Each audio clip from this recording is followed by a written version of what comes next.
एक गांव में धनी चंद नाम का एक व्यापारी रहता था।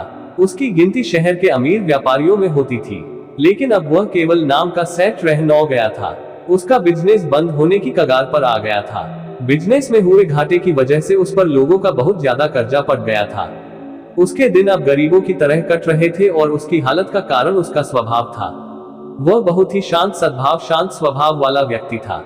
वह दूसरों की बातों पर बहुत जल्दी यकीन कर लेता था, इसलिए उसे मूर्ख बनाना बहुत आसान था। चतुराई उसके अंदर थी ही नहीं, लोगों ने उसके सरल स्वभाव का फायदा उठाकर उसे इस हालत में पहुंचा दिया था। उसके कुछ चतुर दोस्तों, रिश्तेदारों और अन्य व्यापारियों ने उसके खिलाफ साजिश रचकर उसे अपनी चिकनी चुपड़ी बातों में ऐसा फंसा लिया कि उसका बिजनेस बंद होने की कगार पर पहुंच चुका था। धनी चंद सेठ इन चालाक लोगों की बातों को समझ नहीं पाया था, लेकिन अब वह अंदर से टूट चुका था। अब उसे अपनी गलतियों का एहसास हो रहा था। एक दिन धनी चंद सेठ के सामने उन लोगों की सच्चाई सामने आ जाती है। वह सोचता है कि जिन लोगों को वह अपना समझता था, उन लोगों ने ही उसे धोखा दिया है, जिसके कारण सेठ हमेशा अपनी हालत के बारे में सोचता रहता और खुद को कोसता रहता। अब उसके दिन बहुत ही तनाव वाले और उदासी के साथ बीत रहे थे। उसकी पत्नी अक्सर उससे झगड़ा करती रहती। अन्य सेठ अब अपना कर्जा मांगने के लिए हर रोज उसके घर पर आते। एक लंबी सेठों की भीड़ ने उसे बहुत ही ज्यादा गहरे सदमे में डाल दिया था। वह अब उन सेठों से बचता बचाता छिपने लगा।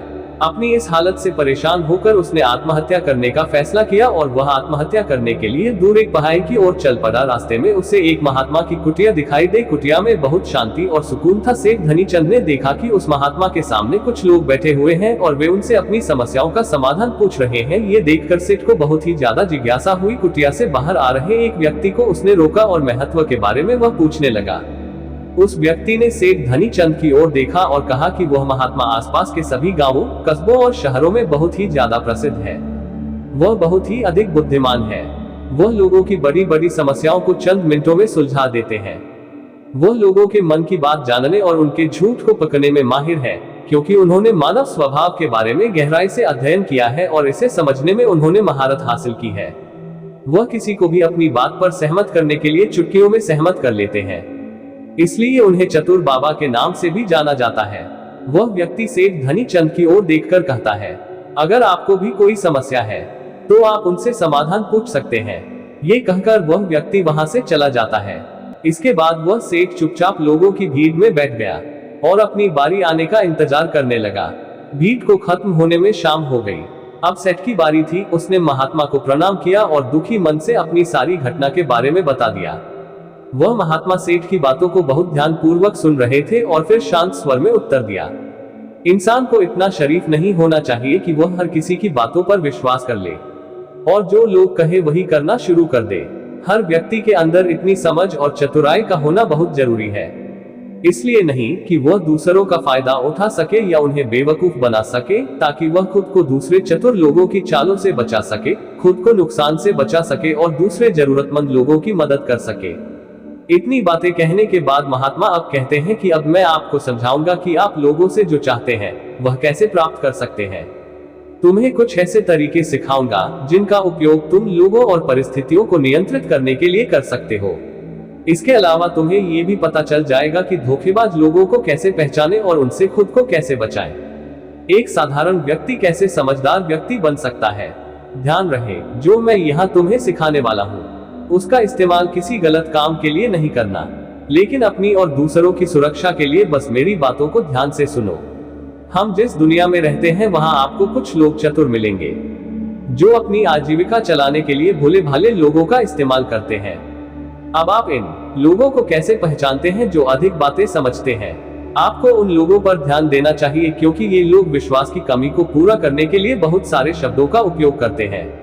आपको उन पर ध्यान देने की कोई आवश्यकता नहीं है, क्योंकि वे अपने झूठ की वजह से आपको बेवकूफ बनाने की कोशिश करते हैं। जो लोग एक ही बात को बार बार कहते हैं वह झूठे हो सकते हैं। ऐसे लोगों के कई उदाहरण हैं, ताकि आप उनकी चिकनी चुपड़ी बातों पर भरोसा कर सके। जिस व्यक्ति से आप बात कर रहे हैं उसे जानने का असली तरीका यह है कि आपको वह जो कुछ भी कहते हैं उसे एक बार दोबारा अवश्य सुने। जिस तरह से वे अपनी कहानी सुनाते हैं उससे आपको पता चल जाएगा कि वह सही है या नहीं। दूसरी बात, यदि आप किसी ऐसे व्यक्ति को जानते हैं जो दूसरों से झूठ बोलता है तो आप उस पर कभी भी भरोसा ना करें। क्योंकि जो व्यक्ति दूसरों से झूठ बोलता है वह निश्चित रूप से आपसे भी झूठ ही बोलेगा।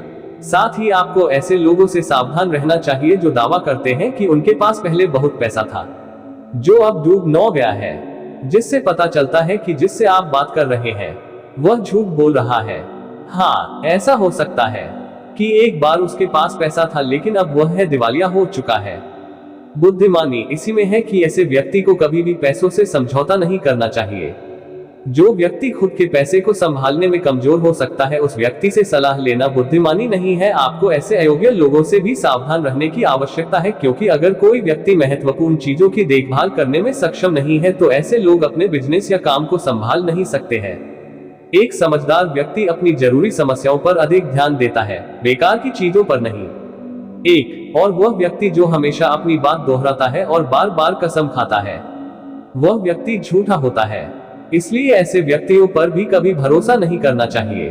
दूसरी ओर अगर आप चाहते हैं कि कोई व्यक्ति आपके साथ अच्छा व्यवहार करे तो आपको हमेशा अपनी इच्छा के अनुरूप परिणाम मिलेंगे, जो कि गलत है। आपको हमेशा एक बात याद रखनी चाहिए कि लोग वही चाहते हैं जो उन्हें कभी नहीं मिल सकता। इसलिए अगर आप ऐसा चाहते हैं कि किसी काम को पूरा करने के लिए आप उसे बार बार करें और आप उसे हासिल कर सकते हैं जो खुद फायर नहीं जा सकता, इसके लिए तुम्हें 2 नियमों पर ध्यान देना होगा। पहला नियम, जिस व्यक्ति को आप अपने वश में करना चाहते हैं उसे वह दे जो वह चाहता है या फिर जिसे वह हासिल करना चाहता है। दूसरा नियम, उस व्यक्ति को तब तक देखें अब जब तक वह आपके नियंत्रण में आ जाता है। तो देखिए कितना दुख होता है जब आप उसे वह देना बंद कर देते हैं जो वह चाहता है, जब भी आपको लगता है कि वह आपको हल्के में ले रहा है। इसलिए जो आपने उसे दिया था उसे वापस ले ले। ये बात उस व्यक्ति को एक कमी और खालीपन का एहसास कराएगी, जिससे वह आपकी बात दोबारा सुनने को तैयार हो जाएगा। तीसरा नियम, जब कोई व्यक्ति ऐसा व्यवहार करता है जैसे कि वह सब कुछ जानता है तो निश्चित रूप से आप एक ऐसे व्यक्ति से बात कर रहे हैं जिसमें बुद्धि की कमी है। सच तो यह है कि जो व्यक्ति यह मानता है कि वह कुछ नहीं जानता वह अंततः सबसे बुद्धिमान होता है और जीतता है। यदि आप अपने आसपास के लोगों और स्थितियों पर नियंत्रण रखना जानते हैं तो सबसे अच्छा तरीका विनम्र और नम्र होना है। इससे पता चलता है कि आप बाहर के लोगों से झगड़ा नहीं करना चाहते हैं। अपनी शारीरिक भाषा को विनम्र रखें। एक बार जब लोगों को पता चल जाए कि आप बहुत कुछ जानते हैं, आपकी सफलता और विफलता का उपयोग आपके विरुद्ध किया जाएगा। आपकी असफलता पर आपका अपमान होगा और आपकी सफलता पर लोग आपसे नफरत करने लगेंगे। और जब आप लोगों के सामने ये दिखाते हैं कि आप सब कुछ जानते हैं तो लोगों को समझाने की तरकीब अधूरी रह जाती है। लोग आप पर उनका उपयोग करने का आरोप लगा सकते हैं और वे आपको अपनी योजना के साथ आगे बढ़ने का मौका दिए बिना ही मना कर देंगे। लोग हमारे निर्दोष, अज्ञानी और विनम्र होने के कारण हम पर संदेह नहीं करते हैं कि हम उनसे काम ले रहे हैं। जो व्यक्ति अपनी भावनाओं और जज्बातों को छुपाने में माहिर होता है वह दूसरे लोगों को आसानी से अपने वश में कर सकता है। जब लोगों को लगेगा कि आप विनम्र हैं और झगड़ालू स्वभाव के नहीं हैं तो वे आगे आकर आपकी मदद करना चाहेंगे और शायद तब वे आपको अपने बारे में जानकारी देंगे जिसका उपयोग आप उन्हें नियंत्रित करने के लिए कर सकते हैं। और वे आपको ये सारी जानकारी देंगे क्योंकि उन्हें यकीन है कि आप उनसे नहीं लड़ेंगे। जो व्यक्ति यह मानता है कि उसके अंदर सुधार की गुंजाइश है तो उसके सफल होने की संभावना कई गुना बढ़ जाती है। व्यक्ति के अंदर विनम्रता इसलिए भी आती है क्योंकि वह सोचता है कि उसे बहुत कुछ सीखना है, लेकिन जो व्यक्ति यह सोचता है कि वह बहुत कुछ जानता है वह आसानी से मूर्ख बन जाता है। साथ ही एक गृहस्थ होने के नाते आपको इस बात पर भी ध्यान देना चाहिए कि आपका पैसा कहां जा रहा है और उस मेहनत की कमाई को तब तक खर्च न करें जब तक आपको उस पैसे के बदले में वह न मिल जाए जो आप चाहते हैं। इसका मतलब यह है कि अगर आप सामान लिए बिना पैसे देते हैं तो धोखा मिलने की संभावना बढ़ जाती है। ऐसा भी हो सकता है कि अगर किसी ने आपका पैसा पहले ही ले लिया है तो वह अपना वादा नहीं निभाएगा। इसलिए सुरक्षित रहने के लिए उस व्यक्ति को पैसे देने से पहले सावधानी बरतें। जो चीज आप उससे पाना चाहते हैं उसे प्राप्त करें। चौथा नियम, लोगों को समझाने का सबसे अच्छा तरीका ये जानना है कि आप किसका मन बदल सकते हैं और किसका नहीं। ये 100% सत्य है कि आप किसी के मन को अपने अनुसार तब तक नहीं चला सकते जब तक वह आपको पसंद न करता हो। इसलिए जो लोग आपको पसंद करते हैं और आपका सम्मान भी करते हैं उन्हें अपने तरीके से चलाने की कोशिश करें, लेकिन सही चीजों के लिए इस बात का ध्यान रखें। यदि आप किसी ऐसे व्यक्ति के मन में हेरफेर करने का प्रयास करते हैं जो आपको पसंद नहीं करता है तो ऐसे में आपका सारा समय और धैर्य बर्बाद हो जाएगा। इसके अलावा जब भी आप ऐसे व्यक्ति को बदलने की कोशिश करेंगे तो वह आपसे बहस करेगा। चाहे आप कुछ भी करें, आप कभी भी ऐसे व्यक्ति के मन को नहीं बदल पाएंगे। आपको अपनी बहस शुरू होने से पहले ही प्रयास करना बंद कर देना चाहिए और याद रखना चाहिए कि केवल आप ही उन लोगों को बदल सकते हैं जो आपको पसंद करते हैं और आपका सम्मान करते हैं। इसलिए यदि आप किसी को बदलना चाहते हैं, सबसे पहले इसके साथ अच्छे संबंध स्थापित करें और इससे दोस्ती करें। इतना कहकर महात्मा कुछ देर रुके और फिर आगे कहने लगे, अब मैं तुम्हें कुछ ऐसी तरकीबें बताऊंगा जिनका प्रयोग करके चतुर और धोखेबाज लोग दूसरों को मूर्ख बनाते हैं और उनका गलत इस्तेमाल करते हैं। पहला तरीका, जब किसी चतुर व्यक्ति को अपना काम निकालना होता है तो वह अपने इरादे पूरी तरह छिपाकर रखता है, अर्थात वह झूठ बोलता है, सबसे महत्वपूर्ण बात छिपाता है और केवल उतना ही कहता है जितना वह चाहता है। दूसरा तरीका, एक व्यक्ति जो चतुर है दूसरों को गुमराह करना चाहता है, वह जितना संभव हो उतना ध्यान अपनी ओर आकर्षित करना चाहेगा, क्योंकि इस तरह वह किसी समूह का सबसे महत्वपूर्ण हिस्सा बन सकता है, दूसरे लोगों को गुमराह कर सकता है या अपने फायदे के लिए आपके कमरे का इस्तेमाल कर सकता है। तीसरा तरीका, जो व्यक्ति लोगों को गुमराह करता है वह अच्छी तरह से जानता है कि लोगों की भावनाओं के साथ कैसे खेलना है। वह अलग अलग मौकों पर अपने लाभ के अनुसार अलग अलग भावनाएं व्यक्त करता है, लेकिन केवल दिखावा करने के लिए। कभी कभी वह बहुत क्रोधित होगा, कभी कभी वह बहुत विनम्र होगा, कभी कभी वह बहुत मिलनसार होगा और कभी कभी वह बहुत उदास रहेगा। जिस व्यक्ति से उसका काम निकलेगा वह उसके साथ वैसा ही व्यवहार करना शुरू कर देता है। चौथा तरीका, धोखेबाज व्यक्ति सिर्फ अपने लिए सभी की सहानुभूति पाने की कोशिश करता है। सभी उसे सबसे गरीब समझते हैं, उसे इस बात से कोई फर्क नहीं पड़ता कि आपकी समस्या कितनी बड़ी है। आपको हमेशा यह महसूस कराएगा कि उसकी समस्या आपसे बड़ी है और वह आपसे ज्यादा परेशानी में है, इसलिए आपको उस पर दया करनी चाहिए और उसकी मदद करनी चाहिए। पांचवा तरीका, एक चतुर व्यक्ति जो आपको नियंत्रित करना चाहता है उसकी अपनी इच्छा के अनुसार आपको ये सोचने पर मजबूर कर देगा कि वह आपके जीवन का सबसे महत्वपूर्ण व्यक्ति है। आप इसके बिना काम नहीं कर सकते, लेकिन वास्तव में ऐसा नहीं होता है। वह आपको सिर्फ यह आश्वासन देता है कि आप उसके बिना जीवन की कल्पना नहीं कर सकते हैं। इस तरह जितना अधिक आप उन पर निर्भर होते जाते हैं उतना ही अधिक उनका आप पर नियंत्रण बढ़ता जाता है और वे आपसे अपना काम करवा लेते हैं। छठा तरीका, एक चतुर व्यक्ति हमेशा ये कोशिश करता है कि किसी भी बड़े काम का श्रेय हमेशा उसे ही मिले। तारीफ तो उसकी ही होनी चाहिए, चाहे कोई कुछ भी करे, लेकिन तालियां सिर्फ उसके लिए हैं, इसलिए वे ज्यादा से ज्यादा लोगों का ध्यान अपनी ओर आकर्षित करना चाहते हैं। अधिक से अधिक लोगों को अपने साथ जोड़ने के लिए चतुर लोग अक्सर सबसे कठिन काम दूसरों को सौंप देते हैं और आसान काम अपने पास रख लेते हैं, लेकिन सारे काम का श्रेय खुद लेने की कोशिश करते हैं। सातवां तरीका, एक धोखेबाज आपका सबसे अच्छा दोस्त होने का दिखावा करेगा। वह दिखाएगा कि आपका उससे बेहतर दोस्त नहीं हो सकता। इस तरह से आपके सभी रहस्य जानने की कोशिश करेगा और गलत पर समय वह उनका उपयोग आपके खिलाफ करेगा। इसलिए अपने रहस्य बताने से पहले 10 बार सोचें, क्योंकि दुनिया में सबसे खतरनाक चीज एक धोखेबाज दोस्त है। इसलिए यह पहचानना सीखें कि कौन दोस्त है और कौन नहीं। आठवां तरीका, अधूरी जानकारी दे। एक धोखेबाज व्यक्ति आपको केवल उतनी ही जानकारी देगा जितनी वह आपसे जानना चाहता है। कारण, क्योंकि वह चाहता है कि आप सिर्फ ये बातें जाने, वह कभी भी आपके साथ पूरी बातें साझा नहीं करेगा।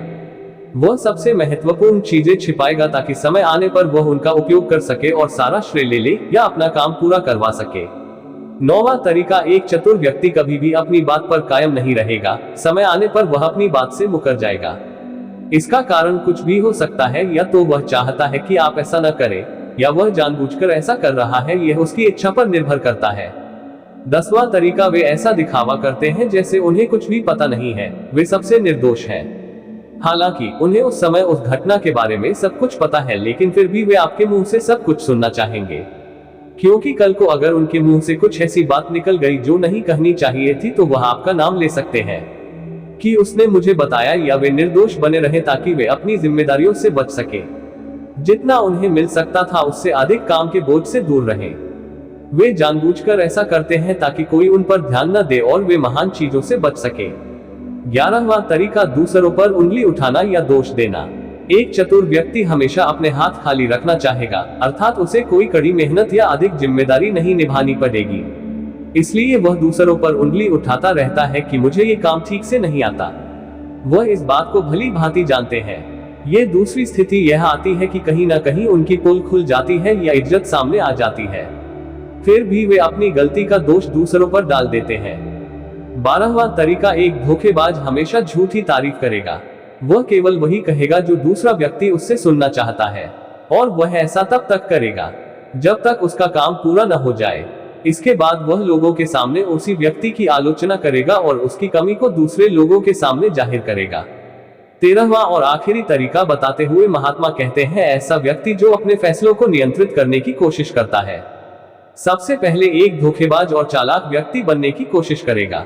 आपका सबसे अच्छा दोस्त और शुभचिंतक उसके बाद जब उसे विश्वास हो जाएगा कि आपने उस पर आंख मूंद कर भरोसा करना शुरू कर दिया है, तो वह आपके फैसले खुद लेने की कोशिश करेगा।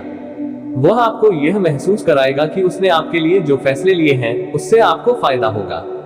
चतुर व्यक्ति को फायदा होने वाला है। तो ये थे वो तरीके जिनसे आप लोगों को अपनी बात मनवाने के लिए इस्तेमाल कर सकते हैं और चतुर और धोखेबाज की पहचान कर सकते हैं। इन तरीकों का पालन करके आप उन सभी लोगों से बच सकते हैं। धनी चंद सेठ को सभी प्रश्नों के उत्तर मिल गए। उन्होंने महात्मा को उनके बहुमूल्य जानकारी देने के लिए धन्यवाद प्रकट किया और अपने घर वापस लौट आए। इसके बाद धनी चंद सेठ ने बहुत मेहनत की और इस कहानी में बताए गए नियमों का पालन किया। इसके बाद वह फिर से एक अच्छा व्यापारी बन गया। दोस्तों, उम्मीद करता हूँ इस कहानी से आपको बहुत कुछ सीखने को मिला होगा।